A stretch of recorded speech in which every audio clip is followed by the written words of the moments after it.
Welcome back. You are listening to Whissel Wednesdays here on KCBQ 1170. My name is Kyle Whissel, your host with Whissel Realty, joined as always by Mr. Jason Hall with Team Home Loans and the man of the hour, Mr. Brian Daly with REIG Renovations. Honored to be here, man. So you used to have your own show, so this is a little bit different because you're on the other side of the table right now. We still do. So we run it once a month now. But I let my sales guy Marcel. He's a star, so he takes it. Okay. Yeah. Very nice. So your company is REIG Renovations. Yeah. And it seems that a lot of buzz in the marketplace is that the word flipping or flipper tends to have a bad connotation with it. So what's the difference, in your opinion, between a flipper and a renovation company like yours? Yeah, real estate agents really do not like flippers. We've been getting that a lot lately too. I had one guy the other day email us and say, I cannot wait till the day that all you flippers die and go out of business. Wow. So, yeah. Wow. Not really. I don't think he meant literally die. I hope not. Anyway. If he did, You then never you know might with want to these real forward estate that to the agents. police department. Yeah. Doing this 20 plus years, that could be a possible. These real estate agents, some of them are crazy. I know. So anyway, flippers, we go to the famous saying, which is appropriate for Kyle. Don't take offense to this though, but lipstick on a pig. There's a lot of guys out there, a lot of bigger companies, smaller companies that will do the very, very bare minimum just to make the house look good, but they will not address some of the health and safety and more functionality things that you don't necessarily get the value for. Not always on the back end, but it really is what's necessary to get the house to a condition that should be sold to a buyer at top of the market. Okay. A lot of times you'll see them try to pass off a crappy roof, or they won't handle electric issues. They won't handle plumbing. So we try to go above and beyond in regards to what's expected in the market. Including, we do a lot of sewer laterals because those are things that are hidden under the ground, but there's a lot of issues with that in these old homes in San Diego, a lot of cast iron. So whenever we come across one that's really, really bad, we replace it. A lot of times these guys don't even look at it. Okay. Roofs, if it's at the end of its life, even if it has 2 years left, we'll generally replace it. Most of these guys will just sell it as it is and take a buyer. Most buyers at this point, the way the market is, they'll buy it and they'll still pay top dollar, but a lot of times we just don't feel it's right, and so we'll replace them. That's just a couple examples, but I agree, and we see that a lot because what's the return on investment of replacing a sewer lateral that nobody sees, and most people probably don't even know what the heck that is. Yep. Right, so there's a lot of things that the majority of flippers don't care about. They really do just want to put lipstick on the pig, make it look pretty, and move on to the next one. We walk through a lot of. I try to go through as many competition flips as we can. And one thing that we also pride ourselves on is related to the functionality of the home with the layout. And I see a lot of these guys. They will not touch a wall. They will not do little things here and there throughout the house that'll make the house more functional. And it does add a little bit extra time. It does add a little bit extra cost, but I hope we get it on the back end, but when I look at these houses, some of these buyers are just paying for it because they want a house right now, and it's just it just doesn't make any sense with what they're selling, and so that's another way we go a step beyond. Definitely, and that's a big lesson. If you're listening to the show and you're looking out there looking to buy a home, floor plan is crucial. I think that's a big lesson I've learned over the last couple years. We sell a few hundred houses a year, but every time we get a house that has one of those really funky floor plans where things just don't make sense. We had one recently where there was a master bedroom upstairs, or at least the biggest bedroom upstairs, and no bathroom to use. Think about that. People, why would you not add a bathroom up there, right? Because how is somebody going to use that space up there? So when you're out there looking at houses, really pay attention to the floor plan of the house. You might be able to overlook something like that when you're buying it, but you've got to understand when you go to sell that house, 5 years, 10 years down the road, most people aren't going to be able to overlook those kinds of things. So that's really cool that you guys actually take the time to make a functional floor plan out of the house. Crazy concept, right? Yeah. It is, and it's just a matter of taking down a wall or two, or opening, or even closing up a wall sometimes helps. So, So Brian, what do you guys see here in the future for San Diego? You guys are in business, you guys are doing a lot of deals. So what are your outlook?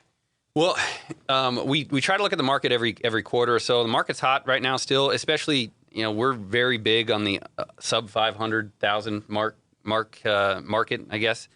I have seen some slowdown in the higher priced homes. I don't know if you see the same, Kyle, but so for our short-term outlook is really, really good. And everything right now, and you can touch on this more, I think it's all related to interest rates. Right. I feel good about short-term interest rates. I don't know about going, into the fourth quarter of the year. I think interest rates are going to stay relatively the same levels until next summer. It sounds like I don't think the Fed's going to make any changes, but again, you probably have more comment on that. Well, I mean, the Fed makes changes, but it doesn't always impact long-term rates, right? Yeah. So, they're going to come off the 0% rate and they're going to raise rates, but it doesn't always automatically mean long-term rates are going up. So a lot of people say, well, if the Fed raises 0.5%, Jason, does that mean rates are going from 4 to 4.5? And the answer is no. Sometimes they go down because they've raised rates. And that's what people understand. Because again, the Fed's controlling short-term rates, overnight banking rates, and not long-term. Yeah.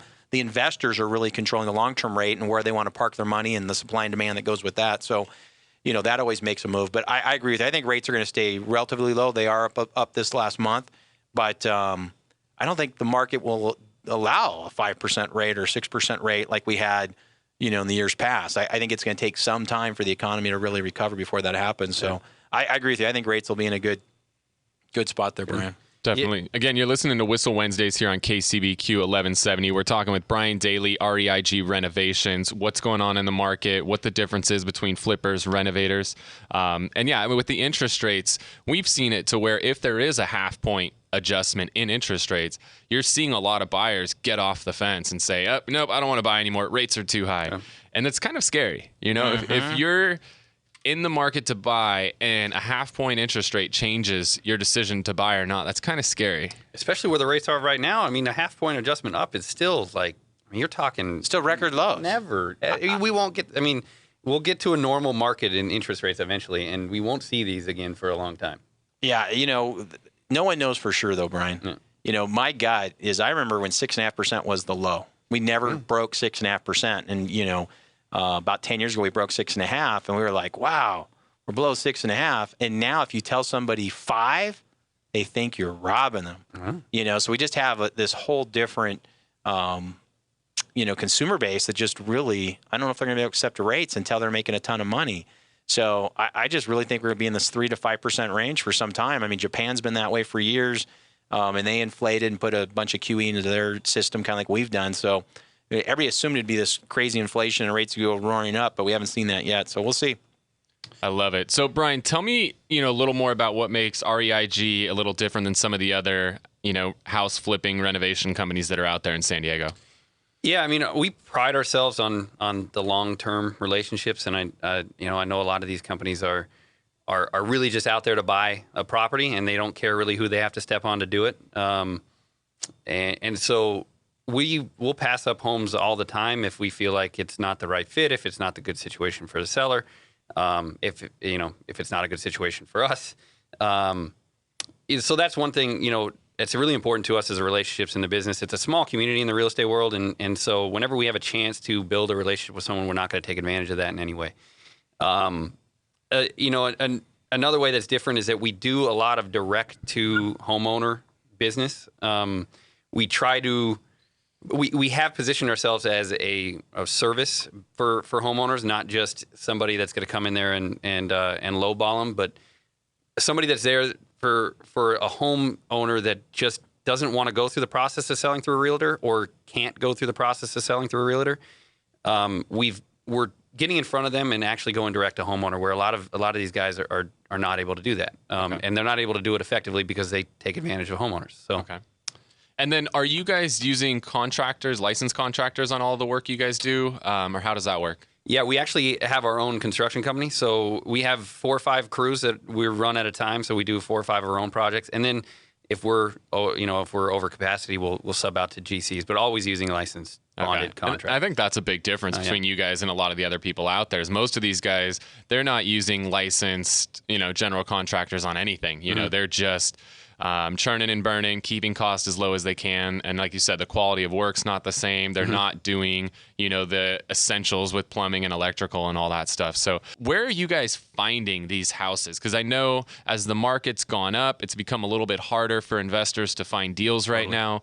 A lot of our investors have really just gotten out of the game or literally gone on to other cities or whatnot. So where are you guys finding properties that actually have, some room in them to grow and actually still make some money?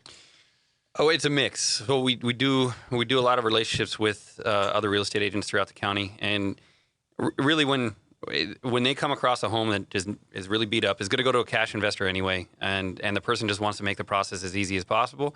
They'll usually call us before it goes on the market, and we'll come up with a fair price. It's I think a lot of real estate agents right now are sick and tired of going on the market, getting offers bid up way above list price, but then falling out 5 times before they find a price that's actually going to work. So that's actually helped out in our benefit, and that's again one of the reasons why we are so big on relationships, because we don't want to harm that business in any way. The other way was we go direct to homeowner. We mail certain segments of the county, and then we have an online presence that people find us, and again, is just a solutions provider. We can get creative in the solutions we offer. We can do subject to, which is when we assume a loan that's currently there, and allows us to pay a lot more. We've done a lot of carryback financing recently, and we've even done some JV deals where the seller, we were kind of talking about it outside the break, but where the seller has a beat up house, they're not really looking to urgently sell it, but they want to get as much value out of it as we can or as they can, and so we'll partner up on it. And how does something like that normally work out for a homeowner? So we usually set a base price. Hey, this is what it's worth as is. We will manage the whole process. We will put in the money to fix it up, and then you guys get your base price first. We get our money back out of it second, and then whatever is left over, we'll split with whatever percentage we decide at the time of buying it. How much fun do your crews have working on occupied houses? We don't touch occupied houses. So that's one of the requirements. They got to move out? Yeah, we make sure that the house is vacant. We will, it just costs too much money and time, right? Oh, it's a freaking headache. Yeah. I know our contractors who've traditionally done a lot of flips, they're getting back into doing traditional renovations for homeowners right now.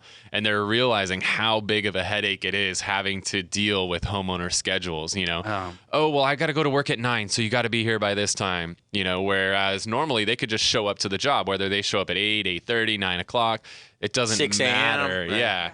But when it's containment issues, cleanup and, it just gets more expensive. And the bottom line is just cost everybody more money, and it's a lot more headache to manage. And they'll usually change their mind 4 or 5 times during the job. And, again, I understand it because I've been a homeowner that's done some work on the house, and it's tempting to want to change your mind. But yeah, we played with that model a little bit 2 years ago, and we just decided this wasn't for us.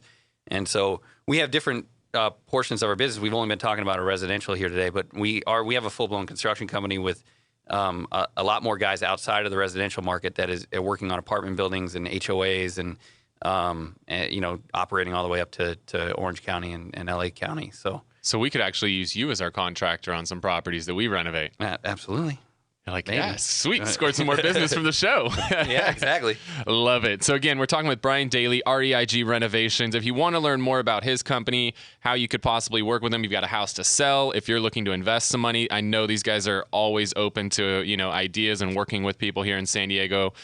Give them a call or shoot us a text, 619-663-SELL, 619-663-7355. And so let's turn it over a little bit. Brandy, you are the listing manager at Whissel Realty. And so Brian was talking about how there are some homeowners that want to do some renovations to their house before they put them on the market. Are you running into that at all? Absolutely, definitely. I would say that half of our appointments that I go on right now are people who are actually coming to us and saying, hey, what can I do to get the most value out of my house?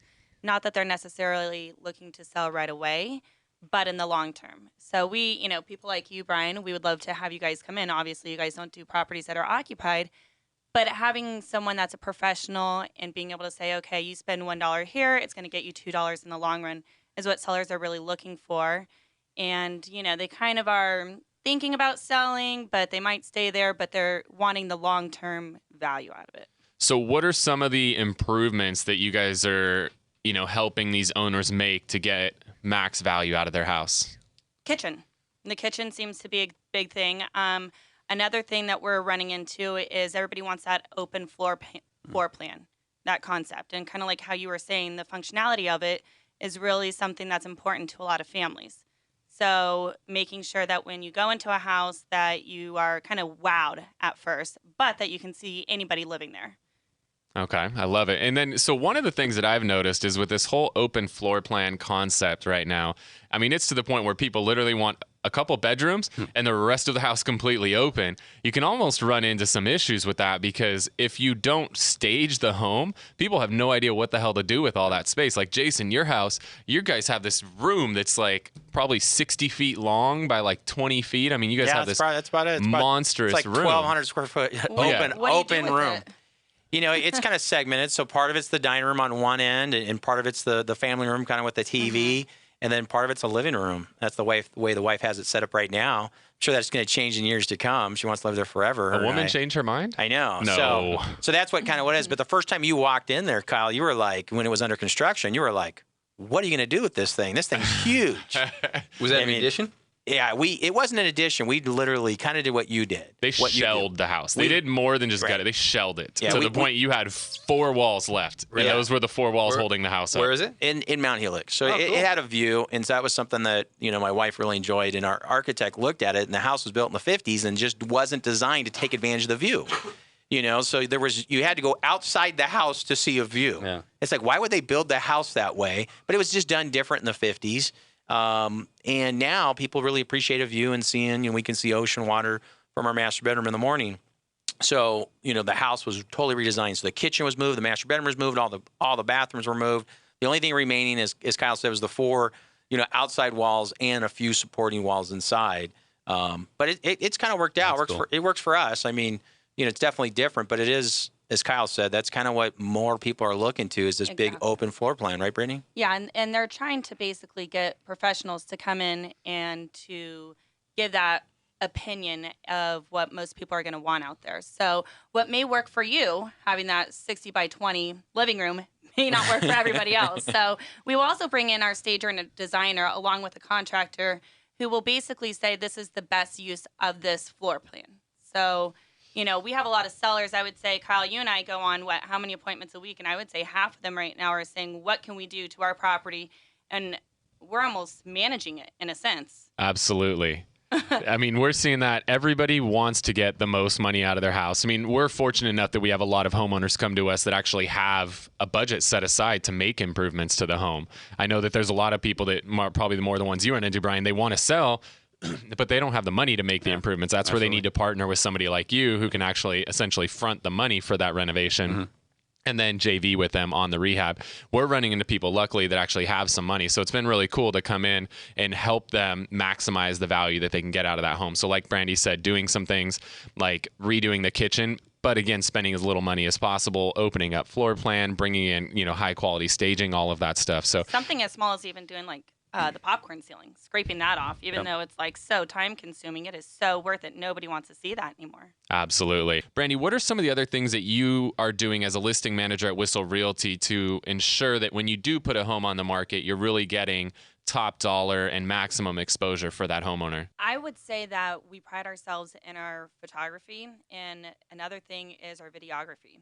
And so we have someone on our team, on staff, that actually goes and does aerial photography and does video. And it seems to be, you can have a video, which is all great and everything, but making sure that it gets out there and reaches as many people as possible. So we are, anytime that we do a video, we're getting anywhere from 2,000 to 3,000 views on YouTube and really telling everybody about it.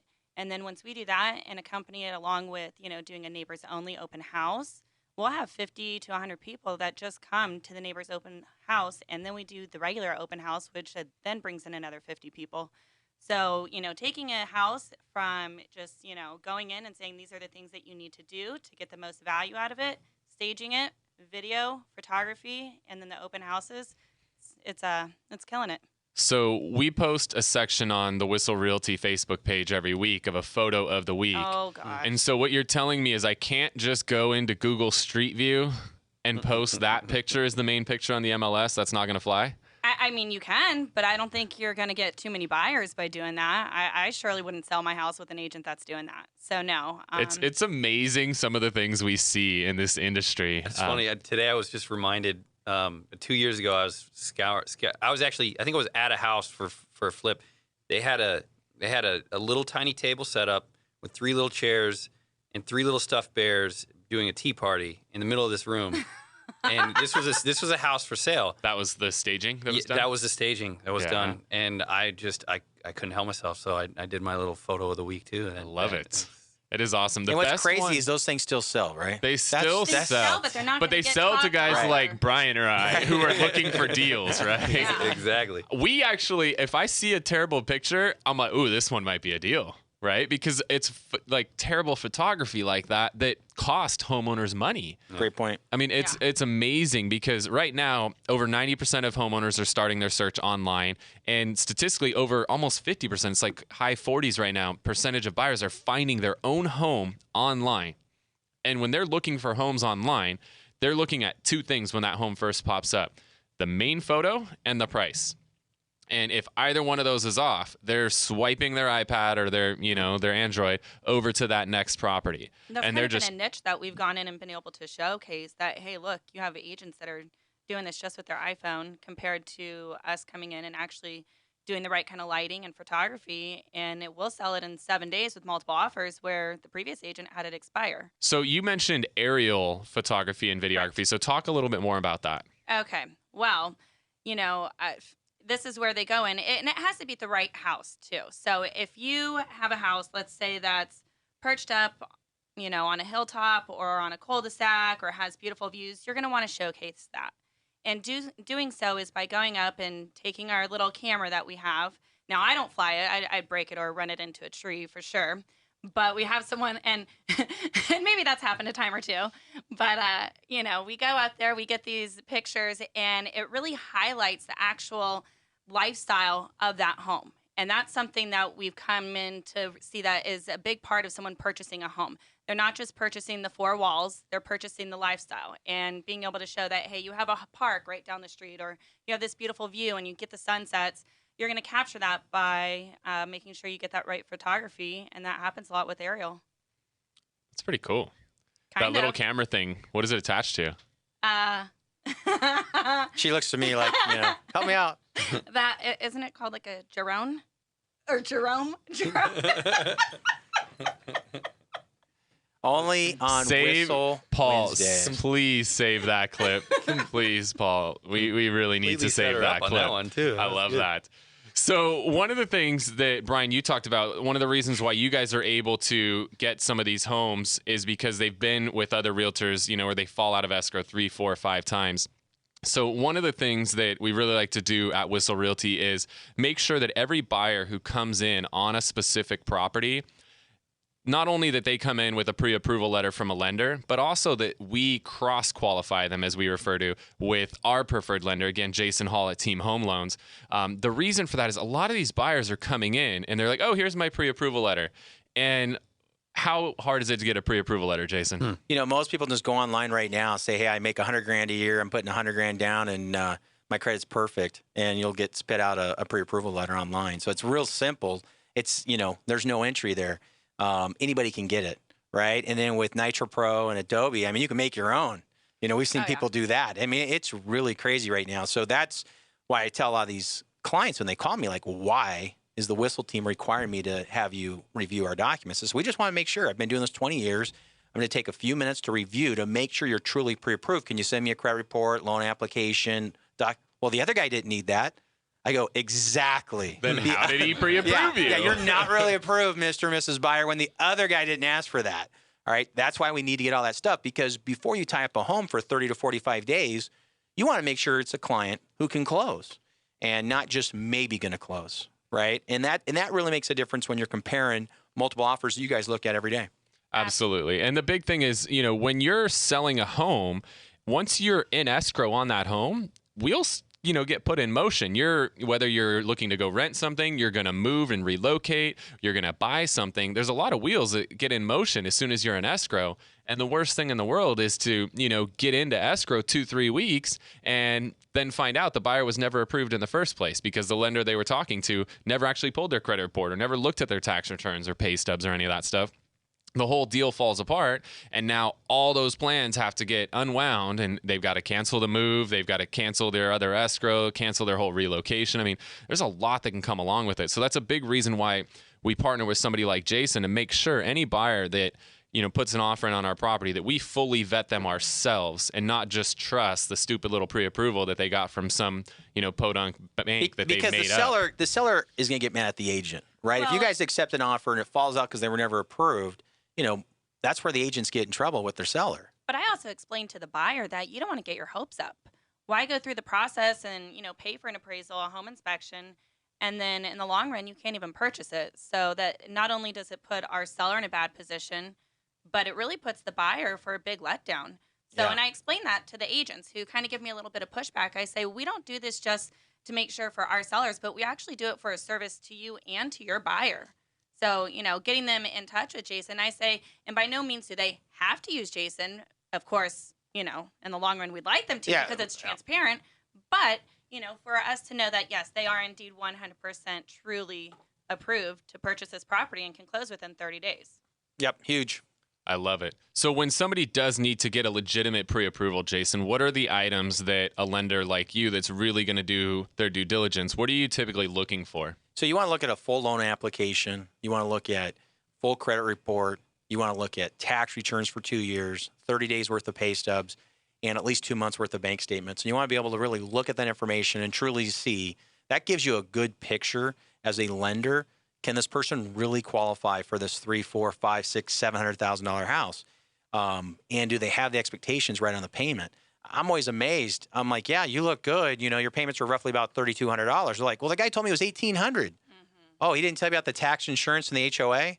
Oh, no. Oh, okay. Well, I'm not going to buy it at $3,200. Well, it's a good thing we talked today, Mr. and Mrs. Possible Buyer. Right. It's amazing because the online, they're just showing the absolute lowest payment because they just want to get you to click on their link. That's the whole thing with marketers out there. We were at an event yesterday. Marketers ruin everything. I see Kyle grinning, and it's literally, I've had clients go to the site, look, Jason, what I'm looking at, and I go, look, they're just giving you the mortgage only payment. And a lot of times, an adjustable rate mortgage and all of that other funky business. Right. So those are things that you're looking for to be truly qualified. Make sure you're really, truly pre-approved and ready to make an offer. Definitely. If you've gone on a website and you just filled out a little form that took you 5 minutes to fill out and at the end hit enter and it emailed you a pre-approval letter, you're probably not really pre-approved. So that's where you want to connect with somebody like Jason at Team Home Loans so he can really sit down and ensure that you're looking, that one, you're approved, and two, help you narrow down what price point you want to be targeting based on a payment that's comfortable for you. Because a lot of times it's easier to work backwards when it comes to this stuff. When somebody comes in to our team at Whissel Realty, they're looking to buy a home, one of the first questions is, what's a comfortable monthly payment for you? And once we determine what that number is, we can then work backwards, figure out, all right, how much are you going to have to put down? And then we can nail down, this is the price point you want to target. That way you're looking at homes that are going to fit your budget and you're going to be happy in, and you're not going to be eating top ramen and mac and cheese once you move into that house. It's going to be nice and comfortable for you. I do too. I'm a big fan. Love it. So does Jerome. So want to thank you so much for listening to Whissel Wednesdays this week. Brandy Pike with Whissel Realty, Brian Daly, REIG Renovations, Jason Hall with Team Home Loans. If you want to connect with us, have any questions for anybody on the show today, shoot us a text, give us a call, 619-663-7355, 619-663-7355. Thanks so much for listening. We'll see you next week. Can you blow my whistle, baby, let me know. Girl, I'm gonna show you how to do it.